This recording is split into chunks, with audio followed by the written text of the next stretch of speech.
안녕하세요. 저는 올해 37의 주부입니다. 요즘 무더위가 너무 심한데 시댁이며 남편한테 스트레스까지 받으려니 2중 3중으로 짜증이 나는데요. 오늘은 제가 남편이랑 시어머니를 시원하게 엿먹인 일을 털어놓고자 합니다. 지금 남편, 시어머니 때문에 고생하시는 며느리분들 있으면 제 사연 듣고 힘냈으면 좋겠어요. 생각해보면 제 인생은 결혼 전과 결혼 후로 나눠집니다.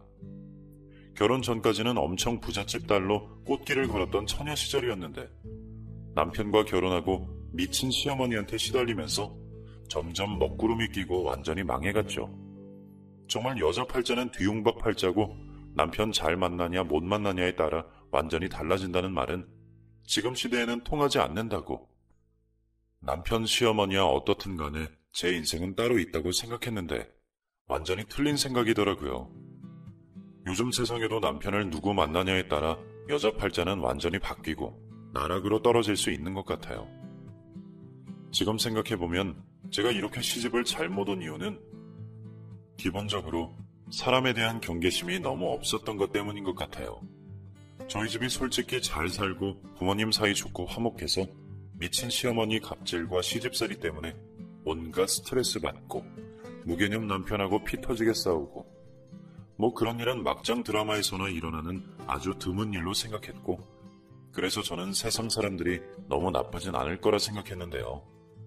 지금 생각해보면 너무 순진하고 바보 같았고 저희 부모님이 저를 너무 온실 안 화초처럼 귀하게 키운 게 문제였던 것 같아요.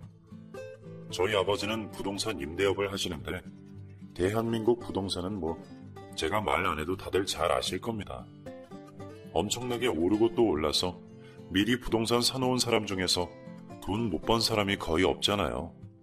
물론 개중에는 기획부동산이나 사기꾼들한테 잘못 걸려서 쫄딱 망한 사람들도 있지만 정상적인 방법으로 부동산에 투자했으면 이건 그냥 돈을 쓸어 담는 가장 빠른 지름길이었고 저희 아빠도 그렇게 해서 부자가 된 사람이었어요.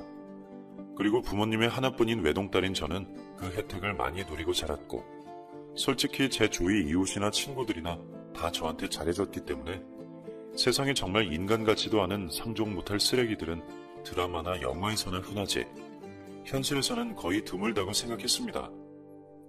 그래서 남편과 시어머니를 처음 만날 때 저한테 잘해줬던 가식적인 태도에 홀라당 넘어갔던 것 같아요.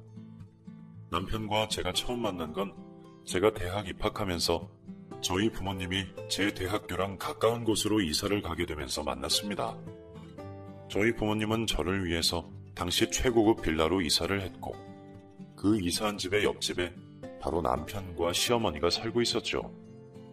그 빌라는 재력가들이 사는 곳이라서 남편 집도 잘 사는 집이었습니다. 시어머니는 처음 이사온 저희한테 굉장히 잘해주었고 저희 엄마한테도 동네 구경시켜주고 저희가 이사 선물로 고급 한과 세트를 돌린 다음 날에 바로 고급 와인을 답례로 주었죠. 그래서 처음 만났을 때 시어머니의 첫인상은 굉장히 좋았고 인자하고 우아하고 남을 배려할 줄 아는 사람인 줄 착각해버리고 말았어요. 남편 역시 좀 잘생긴 외모여서 저는 우연히 엘리베이터에서 마주친 남편에게 첫눈에 반해버리고 말았죠. 네, 제 무덤 제가 판 겁니다. 그땐 이런 사람인 줄 몰랐으니까요.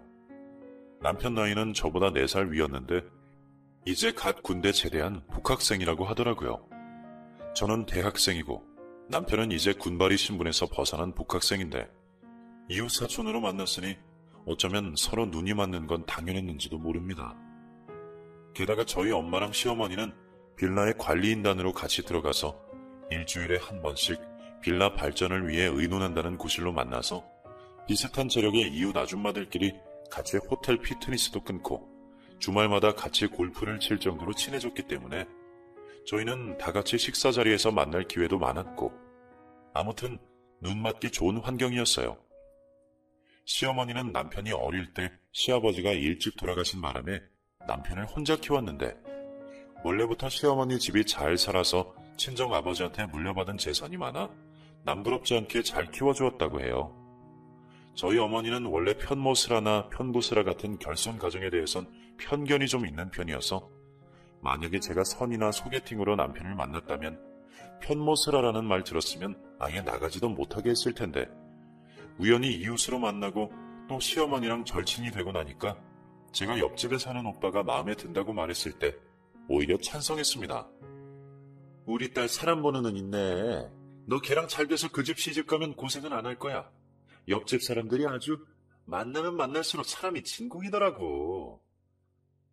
그런데 어머니의 말에 아버지는 생각이 좀 달랐나 봐요. 에이, 당신도 공과사는 구분해야지. 어떻게 우리 딸을 아빠 없이 큰 집안이랑 맺을 생각을 해? 세상에 양친 밑에서 부모 사랑 듬뿍 받고 자란 사람이 얼마나 많은데. 나는 반대야. 난 우리 딸이 어떻게든 남부럽지 않고 양부모 다 살아계신 평범한 집안, 좋은 부모 밑에서 자란 사람이랑 맺어주고 싶구나. 게다가 아들은 아빠가 있고 없고가 얼마나 다른데 옆집 그 아이는 다시 생각해봤으면 좋겠다. 하지만 저도 그렇고 남편도 그렇고 그때는 혈기왕성할 때라서 서로 점점 끌리는 건 어쩔 수 없었습니다. 제가 어려서부터 형제 없이 외동으로 자라서 혼자서 노는 시간이 많다 보니 외로움을 많이 타는 편이었거든요. 그런데 옆집이랑 친하게 지내면서 늘 다정하게 대해주는 남편을 보니까 저런 다정한 사람이랑 가정을 꾸리면 외롭지 않을 거란 생각이 들었습니다. 아무래도 제가 결혼하면 안 외롭고 행복할 수 있을 거라는 뭔가 판타지 같은 게 있었나 봐요. 게다가 남편이랑은 처음에는 대화가 굉장히 잘 통했고 좋아하는 음식이나 영화, 스트레스 받는 걸 먹는 걸로 푸는 것까지 저랑 너무 비슷한 성향이었기 때문에 이 사람이랑 결혼하면 싸울 일이 없을 거라고 생각했죠. 참, 어쩜 그리 순진했는지. 어쨌든 남편과 저는 이웃집 오빠 동생 사이로 만나서 금방 서로 호감 있는, 요즘 말로 말하면 썸 타는 사이가 됐는데 그게 못마땅한 저희 아버지가 다른 사람 소개시켜주기 위해서 본격적으로 소개팅을 알아봐주고 아무튼 편모스라인 남편이랑 이어지지 못하도록 애를 썼어요. 확실히 저희 아버지가 머리가 좋은 게 제가 어린 나이여서 남자 얼굴 잘생긴 거에 흔들린 걸 정확히 알아가지고 소개시켜주는 남자들마다 양 부모 밑에서 반듯하게 큰 데다가 얼굴이 지금 남편보다 더 잘생긴 그런 남자들만 골라 소개시켜줬기 때문에 저는 금방 흔들렸습니다. 원래 그 나이가 그럴 나이잖아요. 대학생 때니까 남자 보는 눈이 뭐가 있었겠어요. 그저 잘생기고 다정하면 좋아했죠. 아무튼 그래서 저는 남편 말고 아버지한테 새로 소개받은 사람한테 마음이 막 흔들리고 있었거든요. 그래서 기왕이면 그냥 아버지 말대로 부모님 다 살아계신 소개팅남이랑 잘해볼까 생각하고 있었는데 인생사 한치 앞도 알 수 없다고 그 마음을 완전히 되돌리게 한 예상치 못한 일이 일어났습니다. 저희 빌라에는 빌라 사람들만 이용하는 수영장이 있는데 새벽 시간에는 이용하는 사람이 없어서 저는 예쁘게 몸매 관리를 하기 위해서 새벽마다 그 수영장을 이용했는데요. 여느 때처럼 몸풀기 운동을 하고 아무도 없는 수영장에서 저 혼자 여유롭게 수영을 하고 한두 바퀴 턴을 돌려고 할 때 갑자기 발에 쥐가 나서 몸을 꼼짝할 수가 없는 게 아니겠어요. 하필이면 수심이 깊은 수영장 한가운데서 속수무책으로 몸이 물에 가라앉는데 정말 숨이 턱끝까지 차오르고 머릿속이 하얘지면서 아, 이렇게 허무하게 내가 죽는 걸까? 너무 무서워졌는데요. 새벽 시간에 아무도 없는 시간대라서 이대로 꼼짝없이 죽겠구나 하는 생각이 들면서 그동안의 삶이 주마등처럼 스치고 엄마 아빠도 보고 싶고 아무도 없을 때 수영장 이용한 게 너무너무 후회스럽고 그렇게 점점 산소 부족으로 정신을 잃어가고 있을 때 순간 첨벙 하는 엄청난 물소리가 들리더니 제 몸이 누군가에 의해 끌려 올라가 어느새 수영장 바닥에 눕혀졌습니다. 저는 지상으로 올라왔는데도 숨이 안 쉬어져서 너무 고통스러운데 그때 남편이 제 얼굴을 붙잡고 열심히 인공호흡을 해주었고 숨을 쉬자마자 어지러워가지고 먹은 것도 없는데 구토를 하기 시작했어요. 남편은 그런 저의 등을 두들겨 주었고 119 요원들이 와서 저를 싣고 병원으로 데려갔습니다.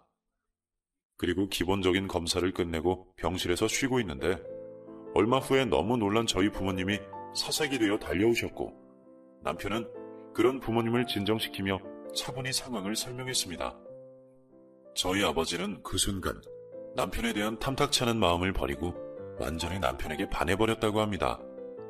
그도 그럴 것이 하나뿐인 귀한 외동딸이 죽을 뻔한 걸 구해준 게 얼마나 고마웠겠어요. 그래서 아버지는 남편 손을 덥석 잡으며 고맙네. 고마워. 자네 아니었으면 정말 어쩔 뻔했나. 만약에 우리 딸 잘못됐으면 나도 와이프도 세상 못 살았을 거야. 자네는 우리 딸 한 명만 구한 게 아니라 우리 가족 세 사람의 목숨을 전부 구한 거나 다름없네. 내가 이 빚은 반드시 갚을 거야. 원하는 게 있으면 다 말해보게. 내 딸 목숨을 살려줬는데 내가 자네한테 뭔들 못해주겠나. 그러자 남편은 제 아버지에게 무릎을 꿇으면서 저랑 사귀는 걸 허락해달라고 박력 있게 얘기를 하더라고요. 그 모습이 얼마나 남자답던지 그 순간 저는 이 남자랑 사귀어야겠다고 결심했고, 아버지 역시 그런 남자다운 남편에게 완전히 홀라당 마음이 뺏겨서 저랑 사귀는 걸 허락한다고, 자기가 앞으로 적극 지지하겠다고 호탕하게 웃으며 말했습니다. 그렇게 저희는 사귀게 되었고 3년 정도 연애를 하다가 남편이 졸업하고 대기업에 취직을 하게 되자 자연스럽게 결혼 얘기가 나왔어요. 저 또한 남편 회사 못지않은 대기업의 합격 통보를 받아서 저희 커플에게는 완전히 격경사였는데요. 결혼 준비하면서 임신이 되는 바람에 저는 다 합격한 대기업에 제대로 다녀보지도 못하고 회사를 그만두게 되었습니다. 그래도 뭐 크게 아쉬울 건 없었어요. 솔직히 다 안 되면 아버지가 가진 건물에 카페나 차려서 장사하면 된다는 그런 안일한 생각이 있었던 것 같아요. 지금 와서 돌이켜보면 가장 후회되는 선택입니다. 여자가 아무리 집이 부자든 남편이 좋은 회사를 다니든 자기가 하는 일이 분명하고 커리어를 쌓아나가는 게 얼마나 중요한 일인지 그때는 왜 몰랐을까요?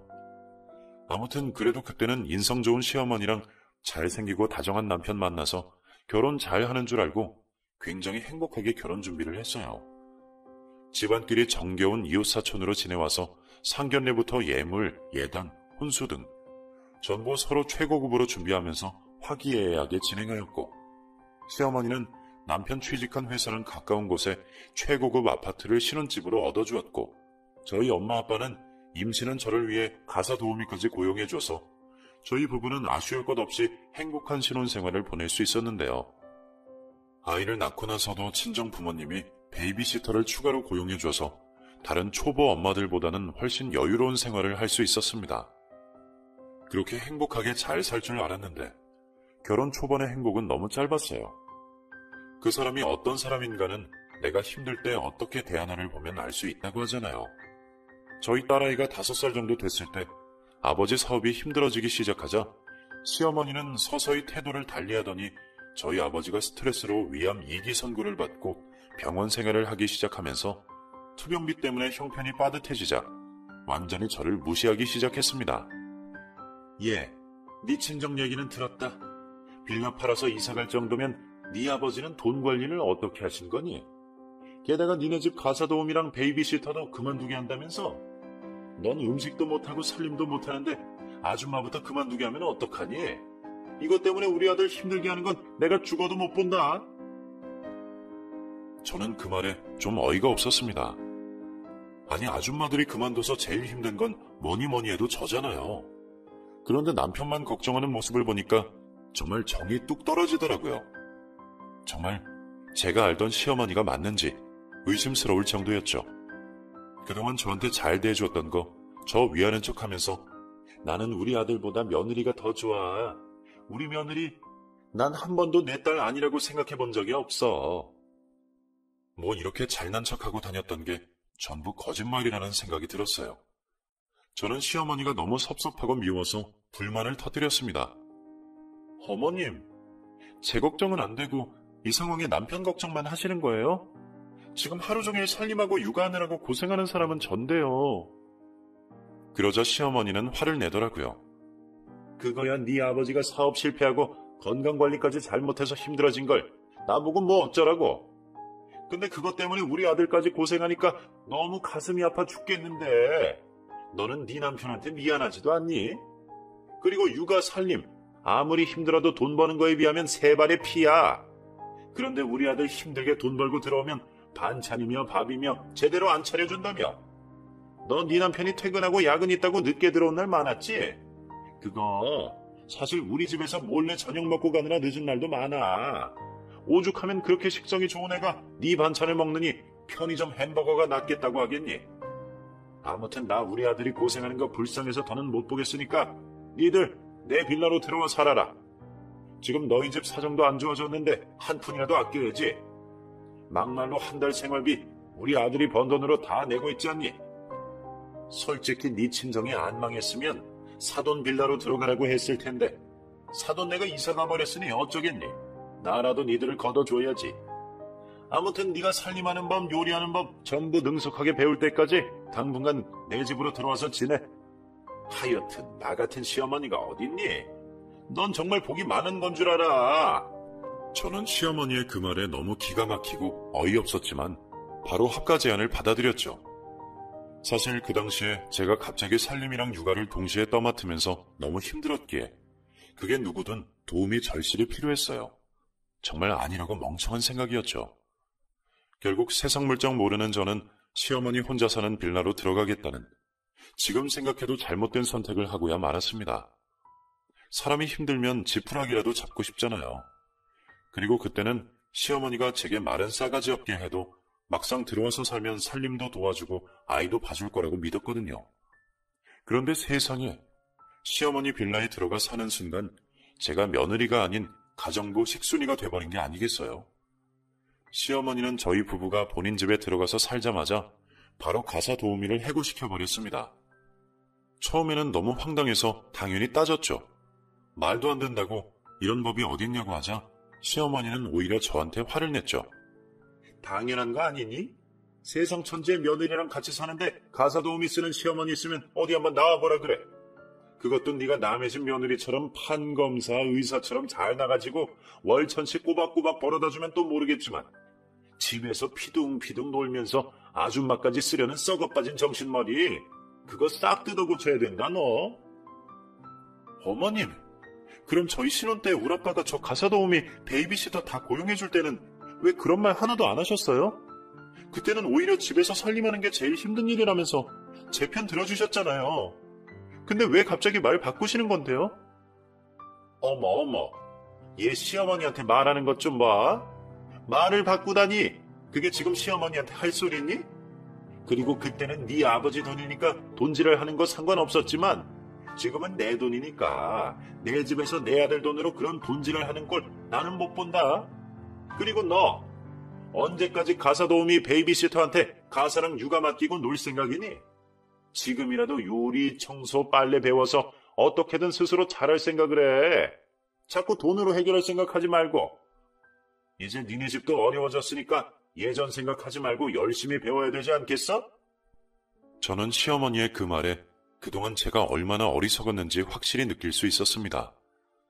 시어머니는 그동안 그저 저희 집이 부자라서 저한테 딸처럼 잘 대해줬을 뿐이고 사실은 단 한 번도 저를 위하거나 아낀 적이 없었던 거라는 걸 바보같이 너무 늦게 깨달았던 거죠. 아무튼 그렇게 시댁에 들어간 후에는 오히려 살던 아파트보다 더 평수 넓은 시댁 빌라를 청소하고 관리하느라 저는 하루 종일 가사노동에 시달려야 했습니다. 얼마나 심하게 집안일을 시키던지 일주일도 안 되어 몸살로 몸져 누울 정도였습니다. 그래도 꿋꿋이 제게 청소를 시키고 온갖 잡다한 일들을 모두 시키더라고요. 이때 정말 시어머니가 악마라는 것을 처음 느끼게 되었습니다. 그동안 제게 잘해주었던 건 모두 연기였는데요.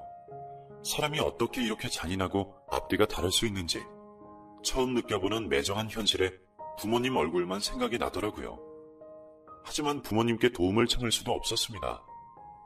어려워진 회사 일과 안 좋아진 몸 상태로 인해 정신적으로나 육체적으로나 힘든 아버지와 그런 아버지를 아침부터 저녁까지 옆에서 병간호하는 어머니께 차마 걱정을 끼쳐드리고 싶지 않았습니다.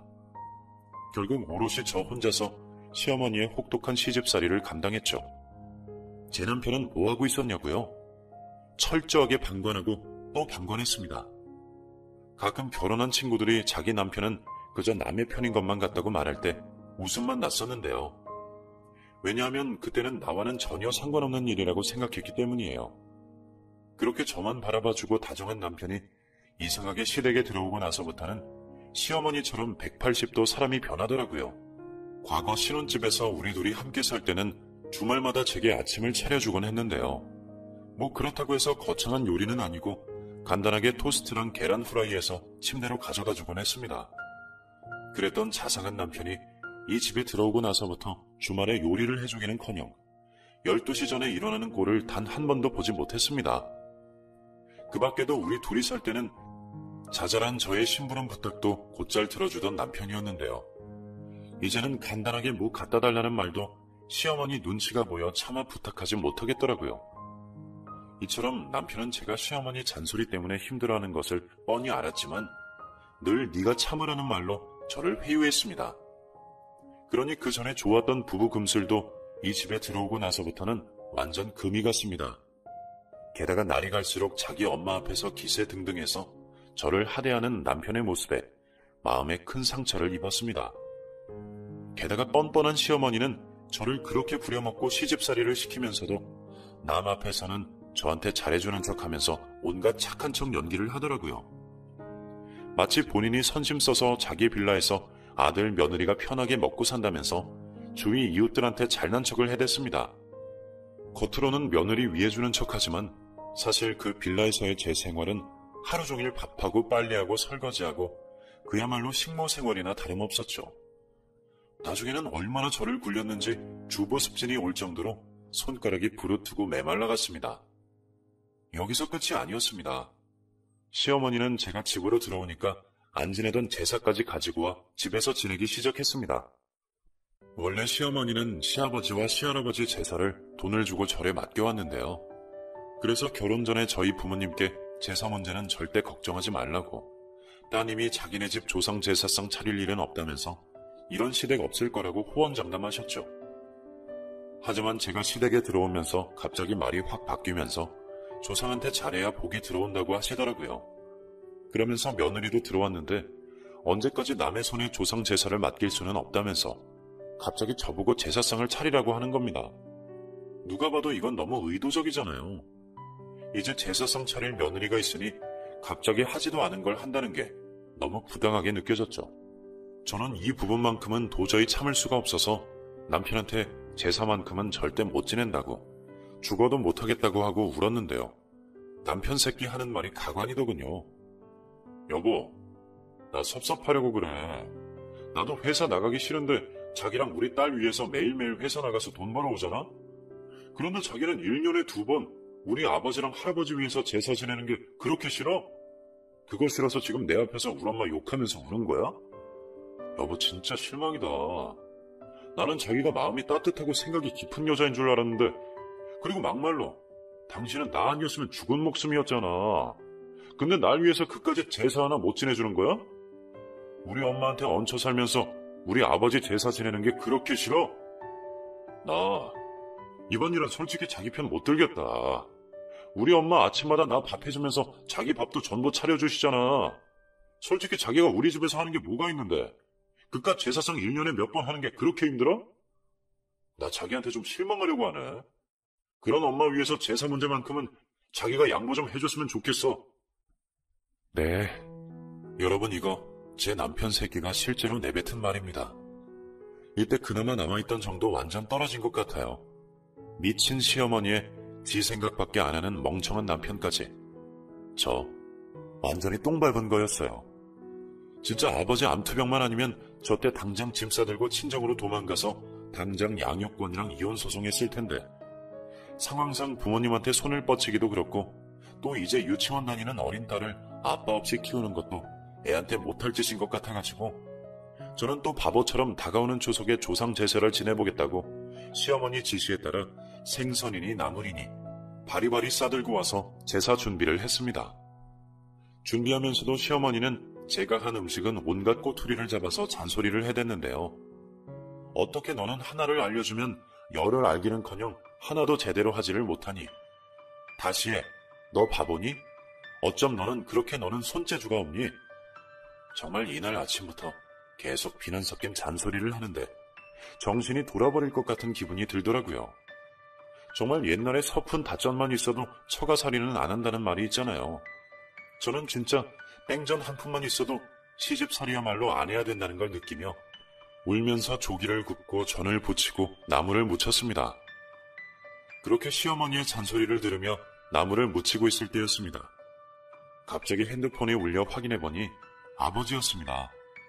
부모님과 전화를 하면 괜히 눈물이 날 것 같아 오랫동안 연락을 안 하고 있었는데요. 하지만 이때만큼은 아버지의 전화가 너무나도 반갑더라고요. 하지만 전화 내용은 전혀 반갑지 않았습니다. 글쎄 저희 엄마께서 아버지 병원 오는 길에 교통사고 당했다고 하는 게 아니겠습니까? 저는 이게 대체 무슨 일인가 싶어서 제가 음식 준비하다가 앞치마를 벗어놓고 엄마가 있다는 병원 응급실로 향했습니다. 이때 시어머니가 잠시 옆집에 놀러 가셨을 때라 차마 말씀도 못 드리고 정신없이 택시를 잡고 병원으로 달려갔습니다. 알고 보니 엄마가 아버지 간병에 정신없이 지내다가 급하게 횡단보도를 건넜는데 음주운전 차량이 초록불에도 불구하고 저희 엄마를 치려고 달려왔다고 하더라고요. 그나마 불행 중 다행히도 저희 엄마가 잽싸게 뒤로 물러나서 그 음주운전 차량이랑 직접적인 접촉은 없었다고 해요. 하지만 대신 그 차량을 피하느라 뒤로 넘어지는 바람에 엉치뼈가 부러졌더군요. 그래서 다행히도 그리 크게 다치진 않으셨어요. 나중에 아버지에게 자세히 이야기 들으니 엄마께서 잠도 못 자고 하루 24시간을 병간호만 하셨다고 하더라고요. 오랜만에 본 엄마는 살이 엄청 빠졌을 정도로 고생한 게 얼굴에 보이더라고요. 저는 엄마가 그동안 저한테 말 못하고 아버지 간병을 혼자서 신경 쓰느라 얼마나 힘들었는지를 알게 돼서 너무 마음이 아팠습니다. 죽은 남편, 아빠, 할아버지 제사 지낼 시간에 살아있는 내 부모한테는 신경도 못 쓰고 힘들 때 옆에 있어주지도 못하고 딸 노릇 하나도 못했다고 생각하니까 너무 미안하면서 눈물이 펑펑 쏟아졌어요. 그렇게 울고 있는데 눈치 없는 시어머니한테 전화가 오더라고요. 너는 제사 음식 준비하다가 어디 간 거야? 당장 귀여우지 못해? 소리치는 시어머니에게 저 지금 병원이라고 저희 엄마 교통사고 났다고 말했는데 시어머니는 그제야 조금 놀래서 그럼 사돈 죽는 거냐고 묻는 게 아니겠어요? 저는 그 말도 너무 소름 돋더라고요.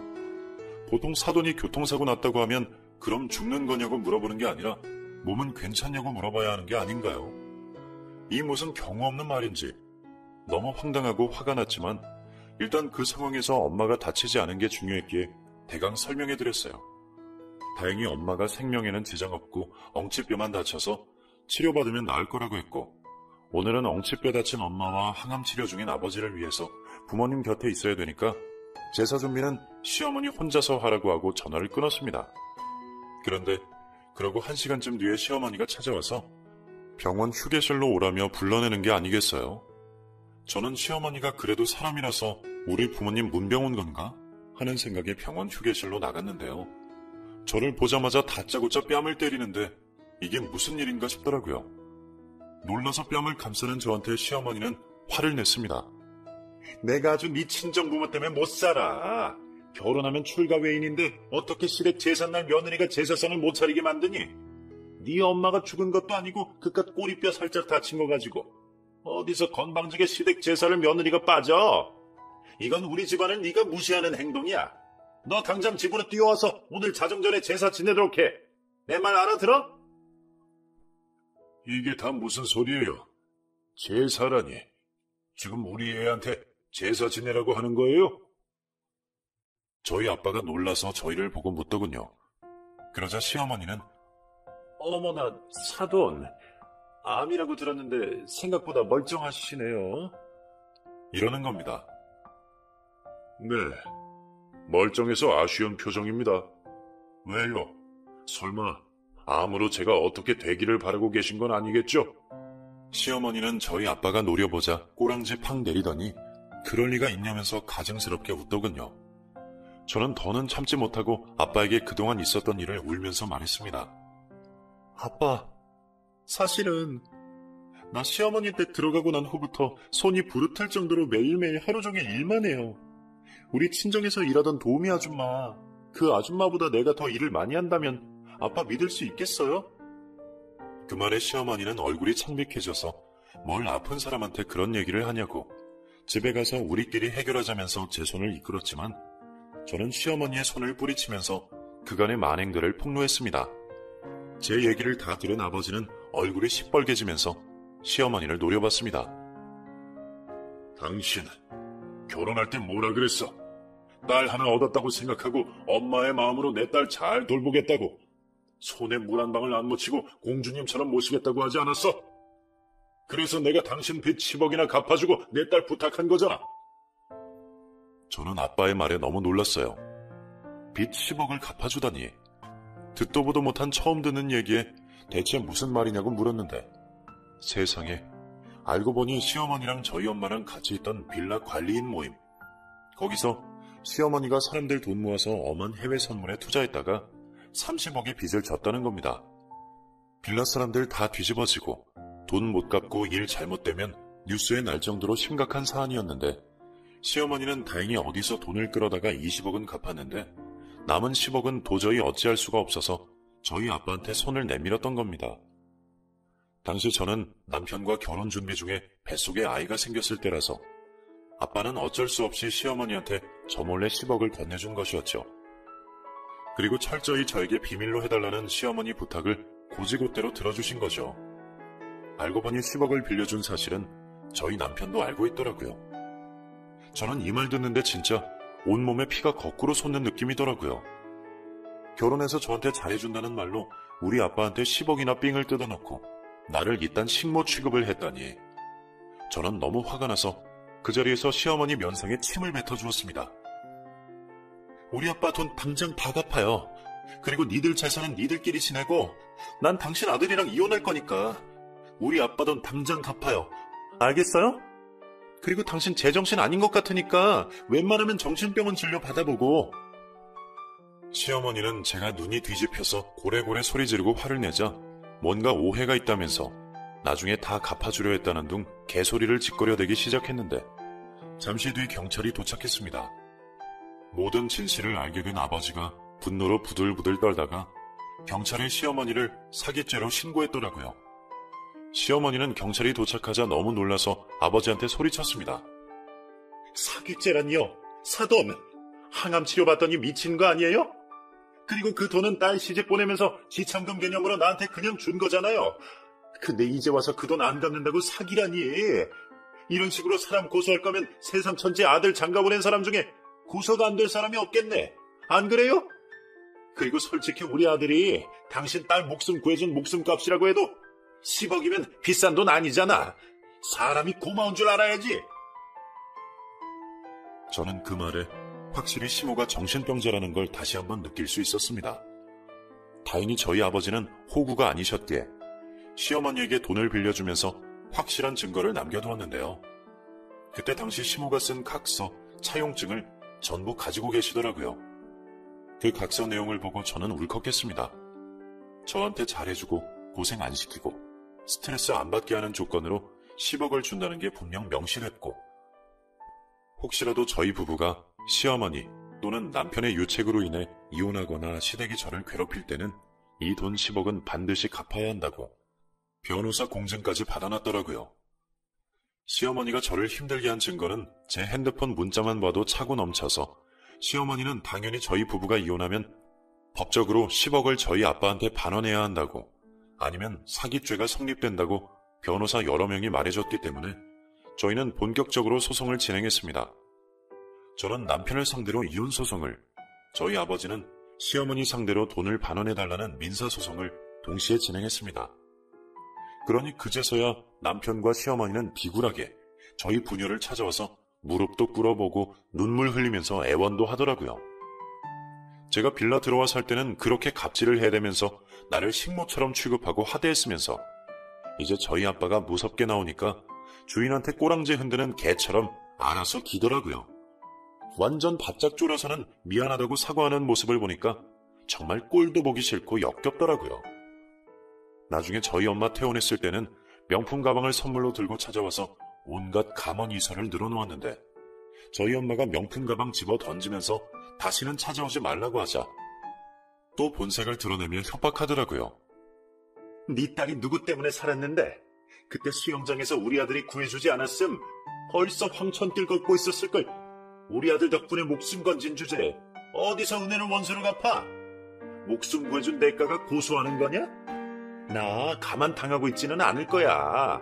당신 분명히 우리 아들이 딸 목숨 구해줄 때 원하는 거 다 해주기로 했잖아. 이 10억은 우리 아들이 당신 딸 살려준 대가니까 사기 아니야. 두고 봐. 법정에서 누가 이기는지. 이렇게 큰 소리를 쳐대는 시어머니를 보자 그나마 남아있던 정까지 전부 떨어지더군요. 하지만 시어머니의 계획과는 다르게 법정에서 남편이 제 목숨을 구해준 대가로 돈 10억을 받아야 한다는 주장은 전혀 인정되지 않았습니다. 그리고 재판하면서 알게 된 건 저희 빌라 수위 아저씨를 남편이 미리 매수해서 제가 아침 수영한다는 걸 미리 알고 저를 꼬시기 위해 계획적으로 접근해놓고 마치 우연히 운명적으로 만난 생명의 은인인 척했다는 거였습니다. 저는 다시 한번 이혼을 다짐했고 법정에서 사기죄가 인정이 되어 시어머니는 징역 1년에 집행유예 2년 처벌을 받았습니다. 남편과의 이혼도 제가 승소했고 위자료와 정신적 피해보상 2천만 원을 법적으로 받을 수 있었고 애 양육비도 다달이 100만 원씩 받을 수 있었는데 남편 집안이 개털이기 때문에 아마 그것까지 받긴 힘들 거예요. 하지만 저희 부녀는 어떻게든 10억은 돌려받고 싶었죠. 그런데 이 인간들이 법적 판결이 나왔는데도 돈 없다면서 안 갚고 배째라로 나오는 게 아니겠어요? 그래서 저는 시어머니 앞으로 되어 있는 빌라에 근저당이랑 대출 빼면 12억 정도 건질 수 있다는 걸 알고 민사소송을 진행했습니다. 저희 빌라 관리인단 분들이 제 편 들어주면서 많이 도와주고 같이 싸워줘서 가능한 일이었죠. 결국 지리한 민사소송 끝에 시어머니는 빌라를 팔아서 남은 돈 10억을 저희 아버지한테 돌려주었습니다. 그거 돌려주는데도 참 어찌나 찌질한지 아무리 그래도 애 키우려면 아빠가 있어야 된다는 둥 그동안 일은 전부 잊고 우리 다시 시작해보자는 둥 돈 안 갚으려고 열심히 개소리하는 게 참 안쓰럽기까지 하더라고요. 하지만 저는 그런 개소리 전부 무시하고 저희 아빠 돈 10억을 반환받으려 했는데 시어머니가 펑펑 눈물을 흘리면서 애원하기 시작했습니다. 나 이 돈 없으면 감옥 가. 사채 썼기 때문에 이 돈 안 갚으면 내 장기까지 떼가려고 할 거야. 너 내가 아무리 미워도 죽기를 바라지는 않을 거 아니니. 너 이 돈 지금 나한테서 가져가면 사채업자 손에 날 죽게 하는 거나 다름없어. 저는 그게 또 무슨 말이냐 물었더니 알고 보니 집벌은 못 고치고 또 투자해서 사채 빚을 졌던 겁니다. 나중 가서는 안 되니까 불법 도박은 물론 마약 운반 일까지 손댔더라고요. 정말 인생 왜 그따위로 사는지 이 정도까지 막장 인생일 줄은 꿈에도 몰랐습니다. 저는 시어머니에게 한 가지 제안을 했어요. 사채업자들이 그렇게 무서우면 모든 죄를 자백하고 스스로 감옥 가라고요. 하지만 그건 또 죽어도 싫은지 끝까지 돈 못 주겠다고 하길래 할 수 없이 경찰에 신고해서 시어머니는 감옥에 끌려가고 말았습니다. 제가 시어머니 대화 녹음한 걸 경찰에게 넘겼으니까 죄를 자백한 거나 마찬가지였으니까요. 그 후 저희 아빠도 암치료가 많이 호전되어 저희는 다시 원래 시어머니 살던 빌라로 들어와서 살게 되었습니다. 남편은 시어머니의 사채 빚으로 인해 지금은 완전 개털되어 월세방을 전전하면서 힘들게 살아가는 것 같더라고요. 지금도 새벽마다 술 마시고 전화질을 해대고 자기가 미친놈이라면서 용서해달라면서 끊임없이 재결합을 요구하지만 제가 미치지 않고서는 그런 남의 편새끼와 재결합하는 일 따위는 절대 일어나지 않을 겁니다. 저희 아버지 어머니가 예전만큼 재력가는 아니지만 저랑 우리 딸 둘을 먹여 살릴 형편은 충분히 되니까요. 이제는 저도 딸을 위해서 코로나 끝나면 카페라도 차려보려 합니다. 한번 이렇게 사람에게 크게 데이고 나니 참 깨닫는 게 많은데요. 그간 너무 인생을 평탄하게 살아서 인생 교훈이라고 생각하고 이제는 훌훌 털어버리려고 합니다. 긴 사연 들어주셔서 감사드리고 여러분도 모두 행복하시길 바랍니다.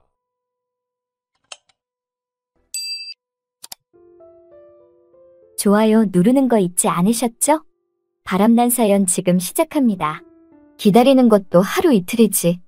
정말 이제는 너무나 외롭고 보고 싶은 마음뿐이랍니다. 대체 이 사람은 어떻게 된 건지, 죽었는지 살았는지 말이라도 해주면 좋으련만. 하염없이 실종된 남편을 기다리는 것도 이젠 지쳐만 가네요. 남편이 실종된 지 어느덧 5년째. 고기잡이 배를 타고 폭풍우에 휘말려 돌아오지 않는 남편이기에 당연히 죽었다고 생각해야 맞지만 왜 이렇게 남편의 죽음이 믿겨지지 않는지.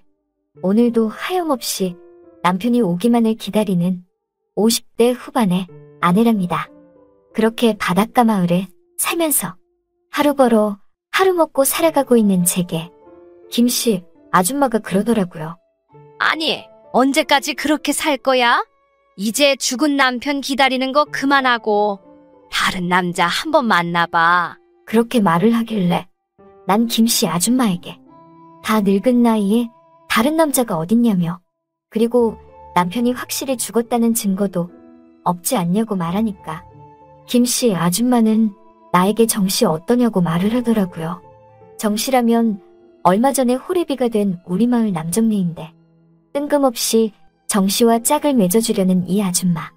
난 그래서 그게 말이 되냐며 오래전부터 마을에서 친척보다 가깝게 지내온 남정네를 지아비로 어떻게 맞이하냐고 말을 하니 그게 무슨 문제가 되냐며, 오히려 그게 좋은 거 아니냐고 말을 하는데 전 그 말을 들으니 왜 이렇게 고민이 되던지.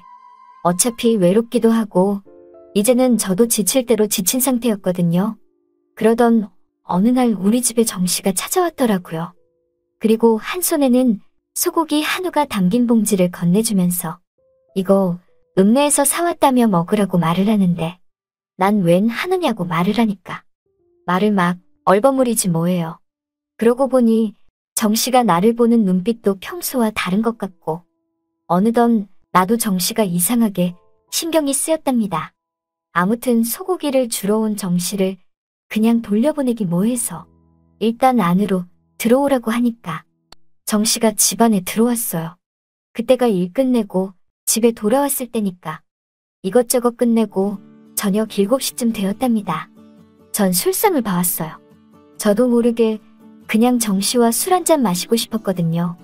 정씨는 나에게 웬 술상을 다 봤냐고 하길래 그냥 정씨랑 한번 허심탄회하게 얘기나 하며 술 한잔 같이 하자고 하니까 정씨가 그러자고 하더라고요. 술을 마시면서 하소연을 하기 시작했죠. 난 벌써 과부로 산지 5년째라고 하면서 이 나이에 남자 없이도 잘 살 줄 알았는데 천만의 말씀 만만의 콩떡이라며 이 나이가 되니 더욱더 외롭고 더욱더 혼자 사는 게 힘들다고 말을 했답니다. 그랬더니 정씨 또한 자기 역시도 마누라 죽은 지 석 달 정도밖에 안 됐지만 벌써부터 새 장가를 들어야겠다는 생각이 든다며 죽은 마누라에게 미안하지만 이렇게 혼자 사는 게 너무나도 적적하고 힘들다고 하더라고요. 그 말을 듣는 순간 우리는 서로 찌릿찌릿 전기가 통한 듯 서로 짜릿한 눈빛 교환을 했고 급기야 그 자리에서 그만 다음 날이 되었답니다. 눈을 뜨고 일어나니 어제 먹은 술상이 머리맡에 있더라고요. 그리고 옆자리를 보니 아무도 없었고 정씨가 갔나 싶었답니다. 분명히 어제 정씨랑 눈빛 교환을 한 뒤 바로 그 자리에서 함께한 것 같은데 이상하다는 생각이 들었죠. 그런데 이상했습니다.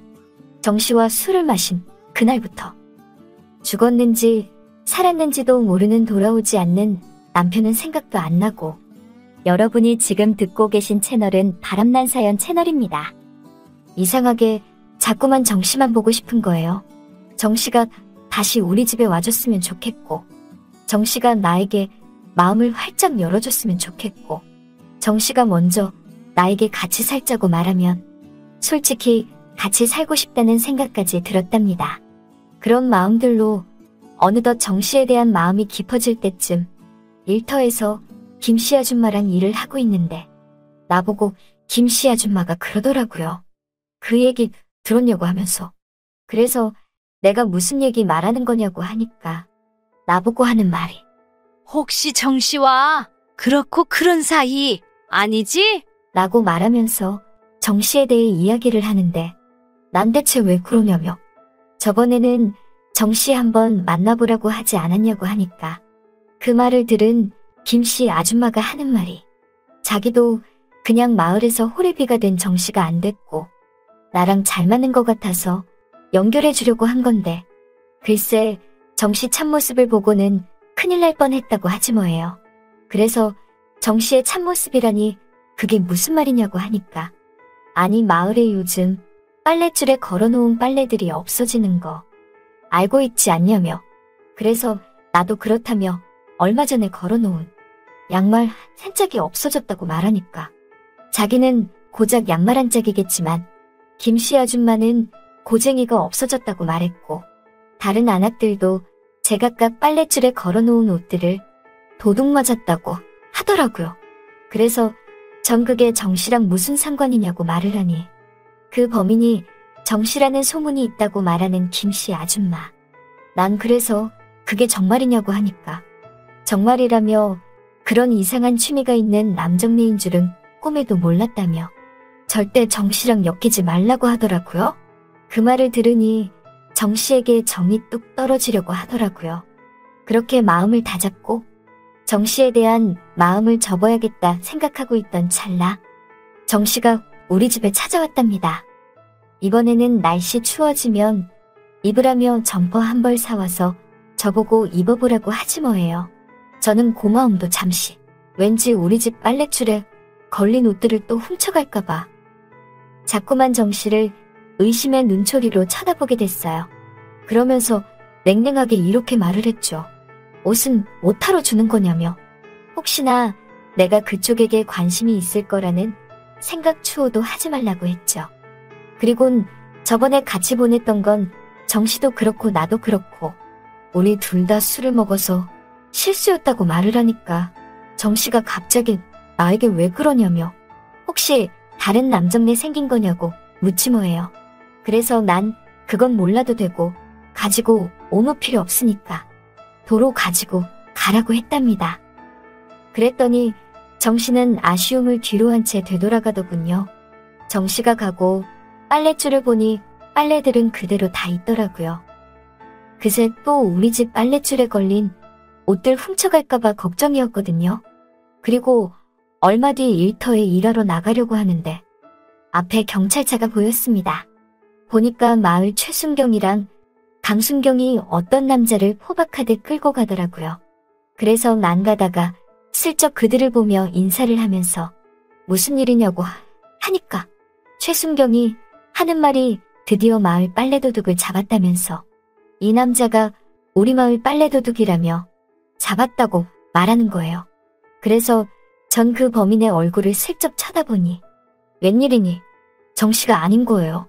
그리하여 최순경에게 이 사람이 정말 범인이 맞는 거냐고 하니까 맞다면서 빨래를 훔치고 있는 걸 봤고 그리고 이제껏 저지른 범행도 시인을 했다고 하지 뭐예요. 그 말을 들으니 뭔지 모르게 제가 실수를 했다는 생각이 들었답니다. 그런데 한번 정씨에게 차갑게 대한 내가 더 이상 정씨를 잡을 수 있는 길은 없었어요. 안 되겠다 생각하여 용기 내어 정신의 집으로 한번 찾아가 봐야겠다 생각하고 빈손으로 가기 뭐해서 직접 담근 된장을 통에 담아서 정신의 집으로 갔어요. 그렇게 정신의 집 앞에 서서 정씨를 부르려고 하는데 갑자기 이 늦은 시간에 김씨 여편네가 정신의 집에서 나오더라고요.